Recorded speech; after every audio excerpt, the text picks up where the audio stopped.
யூடியூப்ல, பேஸ்புக்ல, கூகுள்ல, இணையதளங்கள்ல ஏதாவது ஒரு பாவத்தை அப்லோட் பண்ணிட்டு ஆள் கபூர் ஆள் மௌத்து.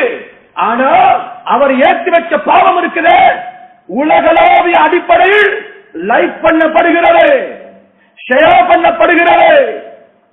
அவர்கள் பார்க்கக்கூடிய முழு பாவமும் உலகம் முழுக்க இருந்து சுத்தி சுத்தி வந்து அவரது கபரை உலகம் அழியும் வரைக்கும் கரிச்சு கொண்டே இருக்கும். சகோதரர்களே, பாவம் நடக்கிற இடத்துக்கு நீங்க போக வேணும், உங்களோட குழந்தைகளையும் நீங்க அனுப்புவான். ஷைத்தான் எனக்குள்ள வந்துட்டா என்பதற்குரிய அடையாளம் என்ன? பாவத்துல ஹவா கூடுது, நான் இருட்ட தேடுறேன், நான் தனிமையை தேடுறேன். குர்ஆன் பேசுறது சூரா யூசுப். அன்பானவர்களே, இந்த உலகம் படைக்கப்படுவதற்கு முன்னால் முழு உலகத்துடைய வரலாறை எழுதியதாக அருமை ரசூலுல்லாஹி ஸல்லல்லாஹு அலைஹி வஸல்லம் சொன்னார். அல்லாஹ் இந்த உலகத்தின் முழு விடயத்தையும் பதிவிலிட்ட பின்னால் இந்த உலகத்தை படைத்தார். முஸ்லிம்களாகிய எங்களுடைய அகீதா இதுவாக இருக்கு. எங்களுடைய கொள்கை என்ன? இந்த உலகத்துல எந்த ஒன்றும் கிடையாது. மனிதர்களுடைய கண்ணுக்கு தெரியக்கூடியது தெரியாது, எங்களுடைய புலனுக்கு விளங்கக்கூடியது விளங்க முடியாது. மறைந்தது தெரிந்தது எல்லாமே அல்லாஹ்வால் ஏற்கனவே முடிவு செய்யப்பட்டது என்பது எங்களுடைய கொள்கை. மார்க்கத்தின் பகுதி சார்ந்த சட்ட திட்டங்கள்ல கருத்து வேற்றுமை வரலாம். அது மசாயில் ஃபுரூஇய்யா, ஃபிக்ஹுடைய சட்ட திட்டங்களை கருத்து வேற்றுமை வரலாம். ஆனால் கொள்கை என்று வரும் பொழுது ஒரே கருத்து தான், ரெண்டு கருத்துக்கு இடம் கிடையாது. எப்படி அல்லாஹ் ஒருவன் என்ற விடயத்துல இங்க கருத்து வேற்றுமை கிடையாதோ, அல்லாஹ் தேவையற்றவன் என்ற விடயத்துல கருத்து வேற்றுமை கிடையாதோ, அல்லாஹ் குழந்தை பெற முடியாதவன், அல்லாஹ் அவனுக்கு குடும்பம் கிடையாது, அவன் யாருக்கும் ஒப்பானவன் இல்லை என்று எப்படி கருத்து வேற்றுமை கிடையாதோ, இதே போலதான் இந்த ஒட்டுமொத்த உலகத்துடைய நடவடிக்கைகள் முழுமையாக எழுதப்பட்டது. அதற்கு பின்னால் இங்கு படைக்கப்பட்டது. நடந்து கொண்டிருப்பதை கவனிக்கிற வேலைதான் அல்லாஹ். எழுதி முடிக்கப்பட்ட ஒரு கதை, ஒரு சம்பவம், ஒரு வரலாறு தற்பொழுது நடந்து கொண்டிருக்கிறது. இந்த வரலாறுல அல்லாஹ் ஜல்ல ஜலாலுஹு ஒரு கூட்டத்தை சுவர்க்கத்திற்கு படைத்திருக்கிறான். அல்லாஹ் நம் அனைவரையும் கபூல் செய்வானா. இன்னும் சிலர்களை அல்லாஹ் நரகத்துக்கென்று படைத்திருக்கிறான். அல்லாஹ் நம் அனைவரையும் பாதுகாப்பானா. அன்பானவர்களே, அருமை ரசூலுல்லாஹி ஸல்லல்லாஹு அலைஹி வஸல்லம் அவர்களுடைய சஹாபிகளை நபியுல்லாஹ் ஸல்லல்லாஹு அலைஹி வஸல்லம் அல்லாஹ்வின் பக்கம் திசை திரும்ப வைத்ததே அல்லாஹ் விரும்பக்கூடிய சூழல்களை வைத்து, காலங்களை வைத்து. மனிதன் சூழலின் அடிமை, மனிதன் சூழலால் தாக்கப்படுகிறான். ஒரு சூழல் எப்படி அவனுக்கு அமைகிறதோ அதே சூழலில் பேசப்படும் பாஷைகளை தான் அவன் அதிகம் பேசுகிறது. எங்களுக்கு எல்லாம் தெரிஞ்ச விடயம். எந்த நாட்டில் இருக்கிறாரோ அந்த நாட்டுடைய பாஷை அவருக்கு லேசா போயிடுது, அந்த நாட்டுடைய சாப்பாடு அவருக்கு பழகி போயிடுது, அவருடைய ஜீரணம் ஆகிறது எல்லாமே அந்த சாப்பாடை பொறுத்துதான். வித்தியாசமான சாப்பாடை சாப்பிடும் பொழுது ஜீரணம் ஆகுதில்லை. காரணம் என்னன்னு கேட்டா மனிதன் சூழலுக்கு அடிமை. இலானவர்களே, அல்லாஹ் நல்லடியார்களே, குர்ஆன் எங்களுக்கு விடுக்கும் சவாலும் அதுதான். இந்த நீங்கள் ஈமானிய உணர்வு உள்ளவர்களாக இருக்க வேண்டும். அவ்வாறு இருப்பதற்குரிய அடையாளம் என்ன? ஈமானிய சூழலை நீங்கள் தேட வேண்டும். ஈமானிய சூழல் தான் உங்களை பாவத்தை விட்டு பாதுகாக்க கூடியது. ஈமானிய சகவாசம் உங்களை பாவத்தை வெறுக்க வைக்கும். இலானவர்களே, அல்லாஹ் நல்லடியார்களே, குர்ஆன் எக்கச்சக்கமான ஆயத்துகள் இருக்குது. அல்லாஹ் சொல்கிறான், யா அய்யுஹல்லதீன ஆமனூ, முஃமின்களே, நீங்கள் நபி அவர்களுடைய சத்தத்தை விட உங்கள் சத்தத்தை உயர்த்த வேண்டாம். லா தர்ஃபஉ அஸ்வாத்தகும் ஃபௌக ஸௌத்தின் நபி. யா அய்யுஹல்லதீன ஆமனூ, ஈமான் கொண்டவர்களே, கூ அன்ஃபுஸகும் வ அஹ்லீகும் நாரா, உங்கள் குடும்பத்தையும் உங்களையும் நரக நெருப்பை விட்டு பாதுகாருங்கள். யா அய்யுஹல்லதீன ஆமனூ ஆமினூ, யா அய்யுஹல்லதீன ஆமனூ குத்திப அலைக்குமுஸ் ஸியாம், யா அய்யுஹல்லதீன ஆமனூ லா துகத்திபு பைன யதில்லாஹ்.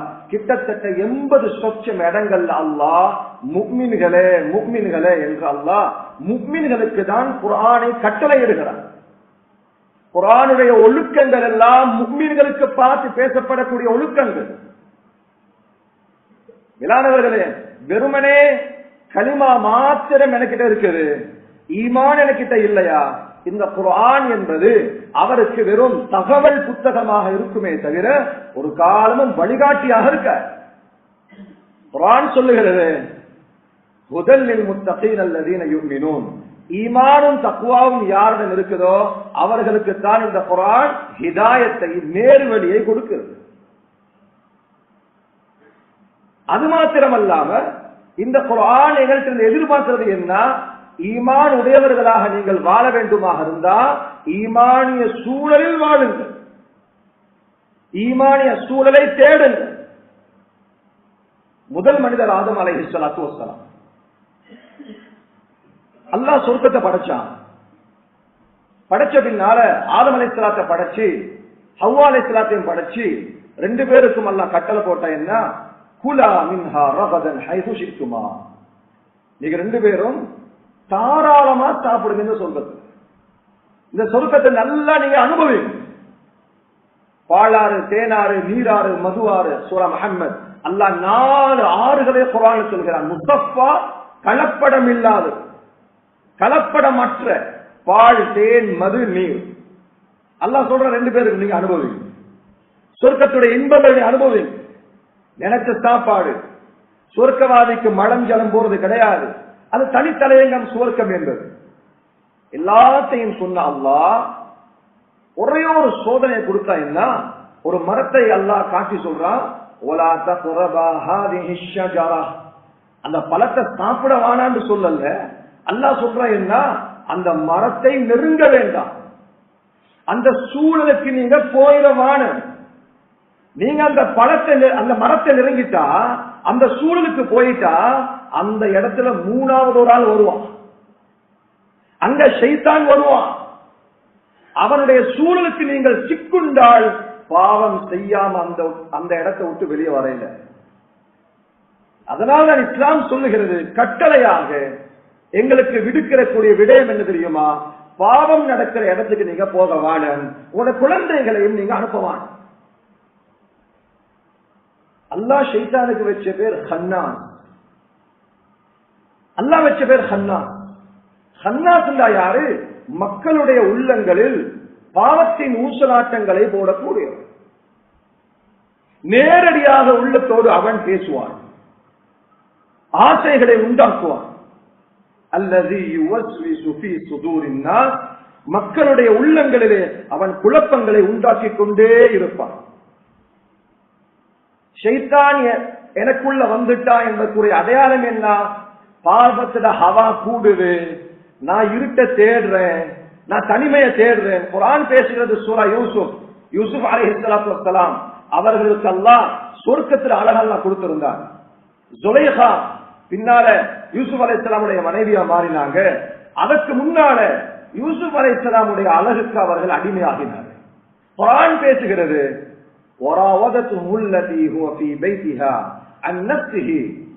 அந்த வீட்டில் இருக்கக்கூடிய அந்த அசீசுடைய மனைவி இந்த யூசுப் அலைஹிஸ்ஸலாமை ஆசை கொண்டால், சந்தர்ப்பம் வாய்த்தது. யூசுப் அலைஹிஸ்ஸலாம் வீட்டுக்குள் நுழைந்ததுதான். அல்லாஹ் சொல்கிறான், வாயல்களை மூட ஆரம்பித்தால். ஜன்னல மூடுறாங்க, கதவு மூடுறாங்க, ஹால் கதவு, ரூம் கதவு, அது இது தாப்பால் போடுறாங்க. குர்ஆன் பேசுகிறது, இந்த மாதிரி அடையாளங்கள் வரும் பொழுது நான் விளங்கிக்கொள்ளணும் என்ன தெரியுமா? எனக்குள்ள ஷைத்தான் இப்ப ஊசலாட ஆரம்பிச்சுட்டான். இப்ப பாவம் எனக்கு வேலை செய்ய ஆரம்பிக்குது. இதுல இருந்து தப்பணுமா? அந்த இடத்தை விட்டு வெளியே போன்னு சொல்லுது இஸ்லாம். அந்த இடத்துக்கு நீங்க போக வாடும்.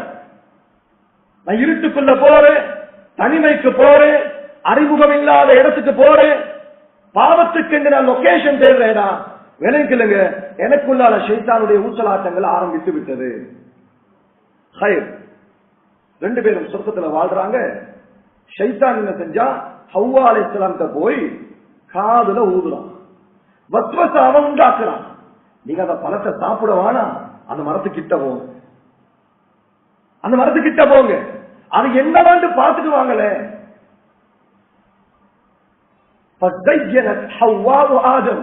வருகிறது. இப்பொழுது ஹவ்வா அலைஹிஸ்ஸலாம் ஆதம் அலைஹிஸ்ஸலாம்கிட்ட போய் அந்த மரத்தை அலங்கரித்து காட்டுகிறார். மனைவி தன் கணவனை பாவத்தின் சூழலின் பக்கம் அழைக்கிறாள். அல்லாஹ் சொல்கிறான், அந்த நேரம் ஆதம் வலம் நஜித் லஹு அஸ்மா, ஆதம் அலைஹிஸ்ஸலாம் என்னை மறந்தார். குர்ஆன் பேசுகிறது. மனைவியை கூட்டிட்டு போறாங்க, அந்த மரத்தை நெருங்குறாங்க. அந்த மரத்தை நெருங்கின அடுத்த கணம் தான் குர்ஆன் சொல்லுகிறது, ஷைத்தான் ஒட்டுமொத்த முயற்சியையும் கொட்டோ என்று கொட்டினான். முழு முயற்சியை கொட்டுறான். அந்த இடத்துல எப்படியாவது 2 பேரையும் இந்த பாவத்தை செய்ய வைக்கணும். ஏன்? முதல் மனிதன் அவர் பாவம் செய்து விட்டால் அவருக்கு வரக்கூடிய சகல பிச்சலங்களும் பாவம் செய்வார்கள். ஷைத்தானுக்கு வேணும் 2 பேரையும் அந்த பழத்தை சாப்பிட வைக்கணும். குர்ஆன் சொல்லுகிறது, ஷைத்தான் சத்தியமிட்டு சொன்னான், இந்த பழத்தை ஏன் தெரியுமா அல்லாஹ் அவருக்கு சாப்பிட வேணாம் தான். நீங்க 2 பேரும் இந்த பழத்தை சாப்பிட்டா ஃபதகூனா மினல் காலிதீன், உங்க 2 பேருக்கு இதுக்கு பிறகு மௌத் வர, நிரந்தரமா சொர்க்கத்துல இருப்பீங்க, நிரந்தரமான இன்பத்துல நீங்க இருக்க போறீங்க. அதனாலதான் அல்லாஹ் இந்த பழத்தை சாப்பிட வேணாண்டான். ஆதம் அலைஹிஸ்ஸலாம் பழத்தை பறித்தார்கள், இருவரும் பழத்தை சாப்பிட்டதுதான் குர்ஆன் சொல்லுகிறது. ஃபபதத் லஹுமா சௌஆத்துஹுமா, எப்பொழுது அவர்கள் இருவரும் பழத்தை சாப்பிட்டார்களோ அவர்களுடைய ஆடைகள் அவிழ்ந்தன. சொர்க்கத்துல யூனிஃபார்ம் அல்லாஹ் கலட்டிட்டான்.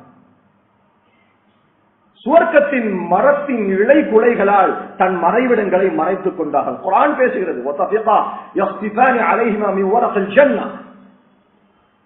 அலூரா ஆதம் அலைஹிஸ்ஸலாம், ரப்பனா ظلمنا انفسنا وان لم تغفر لنا وترحمنا لنكونن من الخاسرين. யா அல்லாஹ் தெரியாம செஞ்சிட்டோம், யா அல்லாஹ் மன்னிச்சிடு.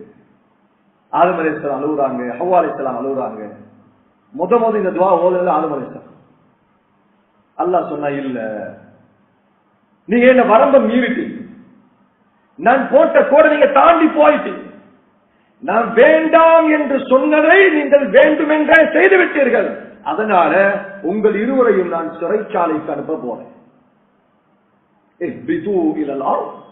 இங்க 2 பேரும் இறங்குங்க பூமி. போற நேரம் அல்லாஹ் ஒரு சுப செய்தி சொல்லி அனுப்பின, என்ன தெரியுமா? பஅதுக்கும் லிபாதின் அது, ஆதமே ஹவ்வாவை அலைஹிமஸ்ஸலாத்து வஸ்ஸலாம், ஒரு சுப செய்தி எடுத்துட்டு போங்க, உங்களோட பிள்ளைகள் ஒருத்தருக்கு ஒருத்தர் எதிரிகளாக இருப்பார்கள். எங்கட பாஷையில சொல்றதாக இருந்தா, உங்களோட குழந்தைகள் ஒருத்தருக்கு ஒருத்தர் அடிச்சுக்கிட்டு மௌத்தா போவாங்க. இங்க யாரும் யாரையும் விட்டுக் கொடுக்க மாட்டாங்க, யாரும் யாரையும் மன்னிக்க மாட்டாங்க. பணவரி, மதவரி, இயக்கவரி, கட்சி வரி, காமவரி, பெண் வரி என்று எல்லா வெறித்தனங்களும் ஒருவரை இன்னொருவரை மன்னிக்க தோணாது. இந்த உலகத்தை இரத்தத்தால் நிரப்பார்கள். காரணம் என்ன? இந்த உலகத்தின் முதல் மனிதர் எங்கள் தந்தை ஆதம் அலைஹிஸ்ஸலாம், ஹவ்வா அலைஹிஸ்ஸலாம் 2 பேரும் பாவத்துடைய சூழலுக்கு போனது. அல்லாஹ் ஷைத்தானுக்கு கொடுத்த டியூட்டியை சரியா செஞ்சா, ஷைத்தான் ஜெயித்தான். ஆதம் அலைஹிஸ்ஸலாமும் அவர்களுடைய பிச்சலாகி நாங்களும் தோத்து போனோம். இன்று இந்த உலகத்தின் சிறைச்சாலை வாழ்க்கையை நாங்கள் அனுபவித்துக் கொண்டிருக்கிறோம். இது அல்லாஹ்வுடைய முடிவு. ஆனால் மனிதர்களாகிய ஆதம் அலைஹிஸ்ஸலாமுடைய பிள்ளைகளாகிய எங்களுக்கு இது மிகப்பெரிய பாடம். பாவத்துடைய சூழலுக்கு போயிட வேணாம், அது உகந்தது அல்ல. என் மனைவியாக இருக்கலாம், என் குழந்தைகளாக இருக்கலாம், யாரா இருந்தாலும் அவர்களை திருப்திப்படுத்துவதற்காக வேண்டி பாவத்துடைய சூழலுக்கு போகுவது ஆகப்பெரிய மடமைக்கு அடையாளம். புகாரில வந்த ஹதீஸ் சொன்னார்கள், ரசூலுல்லாஹி ஸல்லல்லாஹு அலைஹி வஸல்லம், ஒரு நாள் வரும் மக்கள் மத்தியில் பிரகடனம் செய்யப்படும், அலா இன்ன தஜ்ஜால கத் ஹரஜ், மக்களே அறிந்து கொள்ளுங்கள், நிச்சயமாக தஜ்ஜால் அவன் வெளிப்பட்டு விட்டான் என்ற செய்தி ஊருக்கு ஒரு கலீஜுக்கு கலீஜ் எல்லா இடத்திலையும் பிரகடனம் செய்யப்படும்.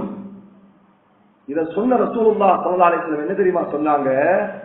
அவன் வந்துட்டான்னு நீங்க கேள்விப்பட்டா அவனை பார்ப்பதற்காகவே நீங்கள் செல்ல வேண்டாம், அவனை விசிட் பண்ண போவான். அடுத்ததா 3வதா சொன்னாங்க, ஒரு முஃமின் என்ன செய்வான்? தன்னைத்தானே அமலாளி என்பதாக எண்ணிக்கொண்டு அவனை பார்ப்பதற்காக வேண்டி விசிட் பண்ணுவார். நான் செய்யாத அமலா, நான் படிக்காத குர்ஆனா, நான் செய்யாத ஹஜ்ஜா, நான் செய்யாத உம்ராவா, தனக்குள்ளால் பேசிக்கொண்டு தஜ்ஜால பார்க்க போவான். அங்க தஜ்ஜால பார்த்த பின்னால அவனுடைய மாயாஜாலம், அவனுடைய சூனியம், அவனுடைய பொய்யை நேரடியா பார்த்த பின்னால் இவன் தான் என்னுடைய ரப்பு என்பதாக உடனடியாக சஜிதா செய்வார். சொன்னார்கள் ரசூலுல்லாஹி ஸல்லல்லாஹு அலைஹி வஸல்லம், இதுதான் ஒரு மனிதன் காலையில் முஃமினாக இருப்பான், மாலை அடையும் போது அவன் காபிராக மாறிவிடுவான். என் சுவர்க்கத்தையும் என் நரகத்தையும் முடிவு செய்வது என் சூழல். எந்த சூழலில் என்னுடைய நேரம் அதிகமா இருக்கிறதோ அதுதான் என் சுவர்க்கத்தையும் என் நரகத்தையும் முடிவு செய்கிறது. அதிகமான நேரம் பாவம் சம்பந்தப்பட்ட சூழல் இருக்கிறேன், இது அல்லாஹ் எனக்கு விடுக்கும் எச்சரிக்கை. கவனமா நடந்துக்கலுங்க, முறையா தௌபா செஞ்சிருங்க. இதுக்கு நேர் மாத்தமா சுவர்க்கத்தினுடைய சூழல் அல்லாஹ் இந்த உலகத்தை தந்திருக்கிறான். நோயாளியான உம்மா வாப்பாவை தந்திருக்கிறான், நல்ல மக்களுடைய சகவாசத்தை தந்திருக்கிறான், மஸ்ஜிதில் வீட்டிற்கும் பாக்கியத்தை அல்லாஹ் தந்திருக்கிறான். அல்லாஹ்க்கு ஷுக்ர் செய்யுங்க, அல்லாஹ் இன்னும் உங்களுக்கு அந்த பாக்கியத்தை அதிகரிப்பான். அல்ஹம்துலில்லாஹ் சொல்லுங்க. ஹசன் அல் பஸ்ரி ரஹ்மத்துல்லாஹி அலைஹி சொல்றாங்க, தர்மம் கிடைச்சா மட்டும் இல்ல அல்ஹம்துலில்லாஹ் சொல்லணும். எனக்கு ஒரு ஆள் அன்பளிப்பு தராரு, முதலாவது அல்ஹம்துலில்லாஹ் சொல்றேன், தந்தவருக்கு ஜஸாக்கல்லாஹ் சொல்றேன். ஹசன் பஸ்ரி ரஹ்மத்துல்லாஹ் சொல்லுவாங்க, அன்பளிப்பு கொடுத்தவர் இருக்கிறாரே அவரை பார்த்து நான் சொல்லுகிறேன், நீங்களும் அல்ஹம்துலில்லாஹ் சொல்லுங்க. எத்தனையோ பேர் இருக்கிறார்கள், அல்லாஹ் அள்ளி அள்ளி கொடுத்திருக்கிறான், ஆனால் தர்மம் செய்யும் பாக்கியத்தை எல்லாம் கொடுக்கவில்லை. கொடுப்பதற்கு நீங்கள் அல்லாஹ்வுக்கு நன்றி செலுத்துங்கள், கொடுக்கும் பாக்கியத்தை அல்லாஹ் பல தடவை உங்களுக்கு நசீபாக்குவார். இளைஞர்களே, நாம் ரமதானுடைய இறுதி கட்டத்தை அறிந்திருக்கிறோம். நாங்கள் ரமதானை இன்னும் சில நாட்களில் பிரியாவிடை செய்ய இருக்கிறோம். மிக மிக கவனமாக நடந்து கொள்ள வேண்டும். எப்படி ரமதானை ஆரம்பிக்கும் பொழுது சந்தோஷம் இருந்ததோ அதைவிட பல்லாயிரம் மடங்கு கவலை இருக்க வேண்டும். இந்த ரமதான் கோடான கோடான கோடி நன்மைகளை எனக்கு கொட்டி தந்ததோ அந்த ரமதானை நான் இன்னும் சில நாட்களில் இழக்க போகிறேன். இந்த ரமதான் எனக்கு துஆ செஞ்சிட்டா, பதுவா செஞ்சிட்டா. சொன்னாங்க ரசூலுல்லாஹி ஸல்லல்லாஹு அலைஹி வஸல்லம், இறுதி பத்துடைய நாளில் நீங்கள் உங்களை நலவுக்கென்று நீங்கள் அர்ப்பணம் செய்து விடுங்கள். ஏன் தெரியுமா? அந்த இறுதி பத்தில் துப்பாக்கியசாலி மாத்திரம்தான் நலவில் ஈடுபட மாட்டான். துப்பாக்கியசாலி அவன் மஹ்ரூம், அல்லாஹ்வால் தடுக்கப்பட்டவன், அவருக்கு மஸ்ஜிதுக்குள்ளால நேரம் கொடுக்க இயலாது. ஒரு மனிதர் சொல்லுவதை நான் கேள்விப்பட்டேன், என் காது கேட்க சொல்றார், அல்லாஹ் கஃபூர், அல்லாஹ் ரஹீம், அல்லாஹ் அதிகம் மன்னிக்கிறவன், அல்லாஹ் அதிகம் இரக்கம் காட்டுறவன், அதனால நாங்க பாவத்தை விட வேண்டிய அவசியம் கிடையாது, நரகத்தை சொல்லி எங்களை பயமுறுத்த முடியாது. அல்லாஹ் கஃபூர், அவர் சொல்றது உண்மை, அல்லாஹ் ரஹீம் 100% உண்மை. ஆனா அல்லாஹ் நீதமான, அல்லாஹ் ஆதி. முழு ரமதானும் தராவீஹுடைய தொழுகை கால் வலிக்க வலிக்க தொழுதவர்களும் தொழாமல் இருந்தவர்களும் அல்லாஹ்வுடைய பார்வையில் ஒரு காலமும் சமமாக மாட்டார்கள். கடைசி 10 இஅ்திகாஃப் இருந்து கியாமுல் லைல் தொழுதவர்களும் தொழாமல் பாவத்தில் ஈடுபட்டவர்களும் ஒரு காலமும் அல்லாஹ்வுடைய பார்வையில் சமம் கிடையாது. ஹலாலை சம்பாதிப்பவர்களும் முறை தவறி ஹராமாக சம்பாதிப்பவர்களும் ஒரு காலமும் சமம் கிடையாது. சகோதரர்களே, நண்பர்களே, அஃபனஜஅலுல் முஸ்லிமீன கல் முஜ்ரிமீன், அல்லாஹ் கேட்கிறான், நல்லவர்களையும் கெட்டவர்களையும் சமம் என்று யார் சொன்னது? மாலக்கும் கைஃப தஹ்குமூன், இது என்ன தீர்ப்பு? அம்லக்கும் கிதாபுன் ஃபீஹி தத்ருஸூன், எந்த புத்தகத்தில் இருக்குது நல்லவர்களும் கெட்டவர்களும் உண்டு? உமாயத்துல் அமா வல் பஸீர், பார்வை உள்ளவரும் பார்வை இல்லாதவரும் எவ்வாறு சமமாக முடியாதோ, இருட்டும் வெளிச்சமும் எப்படி சமமாக முடியாதோ, அல்லாஹ் சொல்கிறான், நன்மை செய்தவர்களும் பாவம் செய்தவர்களும் ஒரு காலமும் சமமாக முடியாது. அதனால இந்த ரமதானுடைய கடைசி 10 இபாதத்துக்கு ஆக்குங்க. ஆடைகள் தேவைதான், ஷாப்பிங் பண்ணணும் தான், பல கடைகளுக்கு ஏறி இறங்கணும் தான், ஆனால் அதை ஒரு வரையறைக்குள் வைத்துக் கொள்ளுங்கள், ஒரு கட்டுப்பாடா வைத்துக் கொள்ளுங்கள். கடன் வாங்கி நான் புத்தாடை வாங்க வேண்டும் என்று எந்த குர்ஆன்லயும் இல்லை, எந்த ஹதீஸ்லயும் இல்லை. சிலாக்கள் என்ன செய்யறாங்க, ரமதான் ஷாப்பிங் பண்ணதுக்காக வேண்டிய கடன் வாங்குறது. இஸ்லாத்துல ஆகப்பெரிய ஒரு இபாதத்து தான் நிக்காஹ், திருமணம். யாரு திருமணம் செய்தாரோ ஈமானுடைய அரைவாசியை பூர்த்தி செய்து விட்டார். மற்ற பகுதியில் அவர் அல்லாஹ்வை பயந்து கொள்ளட்டும். ஹதீஸும் ஸஹீஹ். திருமணம் என்று வரும் பொழுது ஒரு ஏழை சஹாபி வந்தார். யா ரசூலல்லாஹ், திருமணம் முடிக்க இருக்கிறேன். நபி அவங்க சொன்னாங்க, உங்கள்ட்ட என்ன இருக்கு? ஒன்றுமே இல்ல நாயகமே. நபி அவங்க சொன்னாங்க, இல்தமிஸ் வலவ் ஹாதமம் மின் ஹதீத்.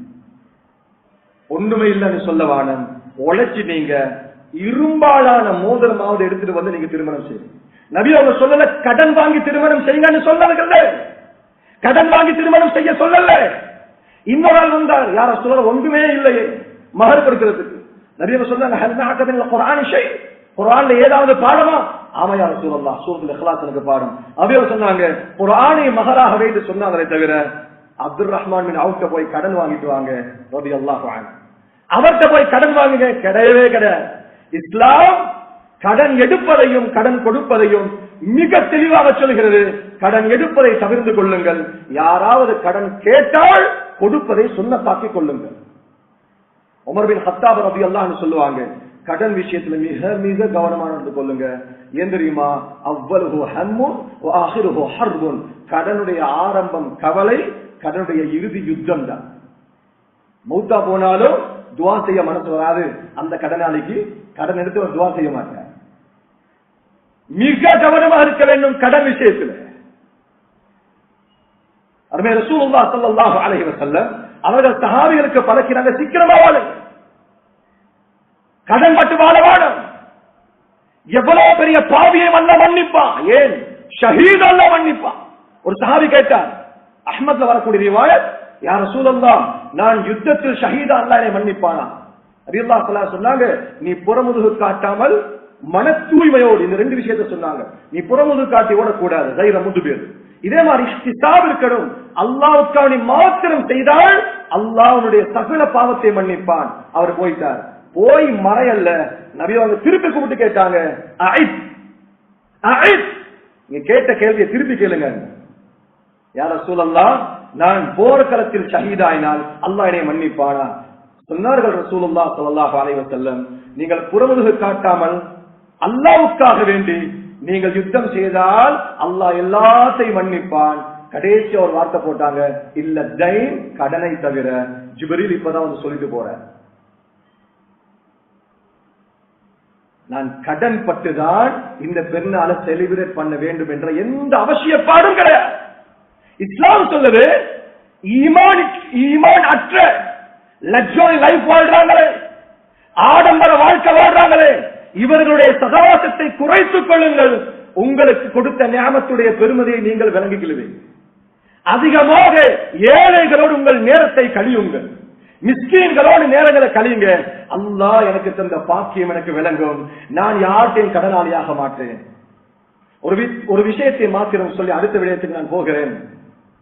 ரசூலுல்லாஹ் ஸல்லல்லாஹு அலைஹி வஸல்லம் சொன்னார்கள், உங்கள் யார் புத்தாடையை வாங்கி அவருடைய வீட்டுக்கு சென்று அல்ஹம்துலில்லாஹ் என்று அல்லாஹ்வை புகழ்ந்ததன் பின்னால் அவர் ஏற்கனவே அணிந்திருந்த பழைய ஆடையை நாடி இருப்பதில் நல்லதை கொண்டு போய் ஒரு ஏழைக்கு அன்பளிப்பாக கொடுப்பாரோ, அவர் உயிரோடு இருந்தாலும் சரி மையத்தாக இருந்தாலும் சரி அல்லாஹ் அவரை பாதுகாப்பான். கான ஹிஃபில்லாஹ் வ ஃபீ கனஃபில்லாஹ் ஹய்யன் வ மய்யிதா. பழைய உடுப்ப சேர்த்து சேர்த்து சேர்த்து 10 வருஷம் 15 வருஷம் ஒரு ரூம் முழுக்க பழைய உடுப்பு. நபியுல்லாஹ் ஸல்லல்லாஹு அலைஹி வஸல்லம் வெளிக்காட்டல் என்ன? புத்தாடை வாங்கிவிட்டால் பழைய ஆடை நீங்கள் இன்னொரு அன்பளிப்பு செய்யுங்கள். உங்களுக்கு மௌத் வரைக்கும் அல்லாஹ் உங்களை பாதுகாத்துக் கொண்டே இருப்பார், ஆடைகள் தந்து கொண்டே இருப்பார். அதனால இந்த ரமலான நாங்க கடைசி நேரத்துல ரமலானுடைய முழு கூலியை இழந்துடக்கூடாது. அதிகமான நேரங்கள் பஜார்ல கழிச்சு அல்லாஹ் இறுதியதான் பார்க்கிறான், ஆரம்பத்தை பார்க்கிறது கிடையாது. ஒரு ஆள் எப்படி மௌத்து என்றுதான் அல்லாஹ் பார்வை. 100 செஞ்சவர் அல்லாஹ் பார்க்கிறா, அவருடைய கடைசி நிலைமை என்ன? தௌபா. சகோதரர்கள், நண்பர்களே, ஒரே ஒரு விஷயத்தை மாத்திரம் சொல்லி உரையின் நிறைவுக்கு வருகிறேன். நாம் ரமதானுடைய கடைசி பகுதியில் அதிகமாக தௌபா செய்வது. ஒற்றைப்படை இரவுகளில் மிக மிக விசேஷமாக தௌபாவுடைய மஜாலிசுகள் நடக்கும், இஸ்திக்ஃபார்கள் நடக்கும், வரவேற்கத்தக்க ஒரு விடயம். ஆனால் சில பாவங்களுக்கு 27 தௌபாவாக அமையாது. எப்பேற்பட்ட தான தர்மமும் தௌபாவாக அமையாது. அது ஒரு பாவம் தான் நாம் எங்களுடைய குடும்பத்தார்களுக்கு செய்கிற அநியாயம்.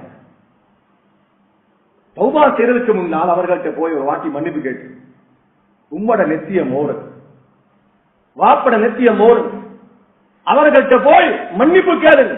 அதற்கு பின்னால் வாங்க தௌபா செய்ய. இமாம் ஷாஃபிஈ ரஹ்மத்துல்லாஹி அலைஹி சொல்லுவாங்க, தூபாலிமன் மாத வமாத துனூபு, ஒரு கூட்டம் நாளாந்த மூத்தா போறாங்க, அவர்கள் மூத்தா போறதோடு சேர்ந்து ஆழ்ந்த பாவங்களும் மூத்தா போகும். நான் மூத்தா போன பின்னால ஏந்த பாவம் சேர்ந்து மூத்தா போகும், எனக்கு பாவம் செய்ய இயலாது. சொன்னாங்க ஷாஃபிஈ ரஹ்மத்துல்லாஹி அலைஹி, இவருக்கு சுபசோபனம் உண்டாகட்டும், அவருடைய பாவமும் மூத்தா போனாள், அல்லாஹ் நாடினா மன்னிப்பான், அல்லாஹ் நாடினா தண்டிப்பான். ஆனால் ஒரு கூட்டம் மூத்தா போறாங்க, வலம் தமுத் துனூபுஹும், ஆள் மௌத்து, ஆள் கபர்ல, ஆனா அவருடைய பாவம் துனியால, அவருடைய பாவம் மௌத்தா போகல, அவருடைய பாவம் வாழ்ந்துகிட்டு இருக்குது. அது எப்படி? ஊர்ல ஏதாவது ஒரு பாவத்தை ஆரம்பிச்சுட்டு ஆள் மௌத்து, யாருக்காவது ஆளுக்கு பட்ட பேர் வச்சுட்டு ஆள் மௌத்து. ஒரு ஆளுடைய பாதுகாக்கப்பட வேண்டிய ரகசியத்தை அம்பலப்படுத்திவிட்டு ஆள் மௌத்து. சந்ததி சந்ததியாக அந்த ரகசியம், அந்த குறை அவரை காயப்படுத்திக் கொண்டே இருக்கிறது, அந்த குடும்பத்தை காயப்படுத்திக் கொண்டே இருக்கிறது.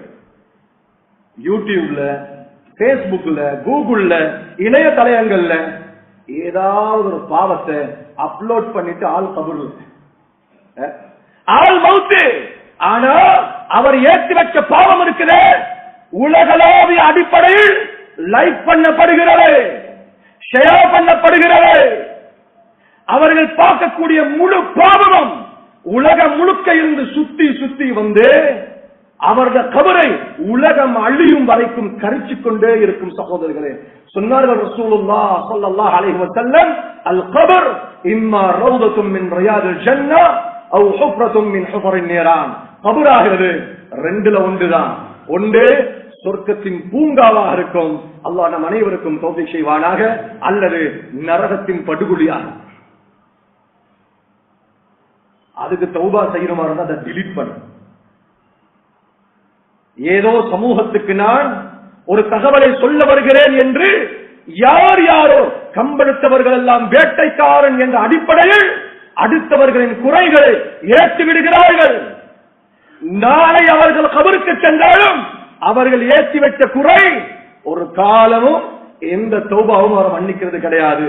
சொன்னார்கள் ரசூலுல்லாஹ் ஸல்லல்லாஹு அலைஹி வஸல்லம், அஹ்மத்ல வரக்கூடிய ரிவாயத், மக்களே நீங்க மௌத்தா போறதுக்கு முன்னால உங்களுடைய விடயங்கள் ஒருவருக்கு ஒரு மன்னிப்பு கேட்டு முடிச்சு கொள்ளுங்க. மௌத்துக்கு பின்னால அங்க தீனார் திர்ஹம் எல்லாம் அல்லாஹ்வுடைய பார்வையில கிடையாது. அங்க சய்யிஆத் சாலிஹான அமல்களும் பாவமான அமல்களும் தான்.